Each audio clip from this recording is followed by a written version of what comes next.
Les critères qui font qu'un objet ou un produit est un produit de luxe, c'est une certaine déconnexion entre sa valeur intrinsèque, on va dire, et puis le prix auquel il est vendu.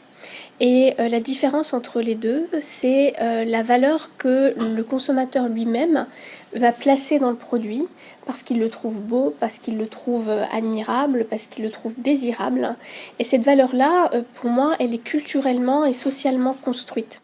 Donc le parfum, à la fin du 19e siècle, il devient un produit de luxe parce que de plus en plus, les parfumeurs, pour justifier des prix de vente élevés sous certaines marques, vont injecter de cette valeur symbolique dans le produit en proposant les plus beaux flaconnages, les plus beaux cartonnages, en médiatisant leurs produits, en communiquant sur leurs produits, en créant des boutiques spectaculaires pour les mettre en valeur. À l'époque, les femmes qui achètent du parfum, justement, pour la première fois, commencent à être des femmes de milieux sociaux moins favorisés. Et on en trouve des exemples, notamment dans la littérature, chez Zola ou chez d'autres auteurs, des exemples de filles de boutique, par exemple la fille de boutique de la boucherie Quenu chez Zola dans Le Ventre de Paris, met de la pommade pour ses cheveux qui est parfumée au benjoin. Au-delà de la population féminine, oui, les hommes se parfument aussi. D'ailleurs, il n'y a pas dans les catalogues d'indices de segmentation entre les hommes et les femmes des produits. C'est-à-dire qu'on trouve dans les catalogues de parfumeurs de la fin du 19e siècle par exemple des cires à moustache qui sont parfumées à la violette. Alors qu'on pourrait attendre, nous, de notre point de vue, de la violette, que ce soit plutôt un parfum féminin. Mais c'est pas forcément le cas au 19e siècle. Donc les odeurs sont moins genrées qu'aujourd'hui. Les femmes se maquillent très peu, voire pas du tout, c'est très mal perçu. Et donc du coup, la chevelure est vraiment investie d'un rôle très important. Et pour cette raison-là, on va utiliser quantité de produits pour l'embellir, la mettre en valeur, etc. L'imaginaire qui est associé au parfum dans le monde judéo-chrétien, il est très fortement imprégné de condamnation. Le parfum, ça reste un produit scandaleux qu'il va falloir utiliser dans le cadre de normes très étroites et très précises. Dans la Bible, toutes les femmes qui se parfument sont des femmes fatales, que ce soit Judith, Esther, voilà, c'est souvent elles sont à l'origine de catastrophes pour les hommes qui les entourent.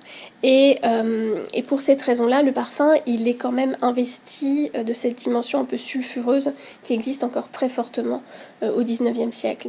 Le nom du parfumeur est souvent méconnu du grand public, on ne sait pas forcément qui se trouve derrière la création qui est proposée par telle ou telle marque, mais il y a d'immenses parfumeurs qui ont vraiment énormément compté pour renouveler leur art.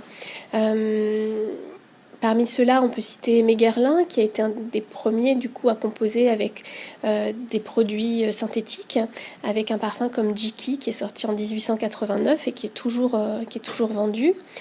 Jacques Guerlain, qui est à l'origine de quantité de parfums absolument sublimes pour la maison Guerlain, que ce soit Après l'ondée, L'heure bleue, Mitsuko, qui a vraiment apporté énormément d'un point de vue créatif à la parfumerie. D'un point de vue géographique, il y a des aires culturelles en Europe qui se distinguent quand même nettement les unes des autres en termes de parfumerie, avec bien sûr sur une base culturelle judéo-chrétienne partout, quand même des différences assez fortes. En France, le parfum sera mieux admis et plus souvent accepté, par exemple, qu'en Angleterre.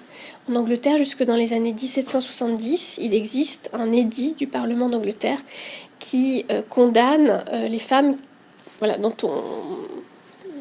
on découvrirait qu'elles portent du parfum, qui suppose qu'on peut les condamner pour sorcellerie.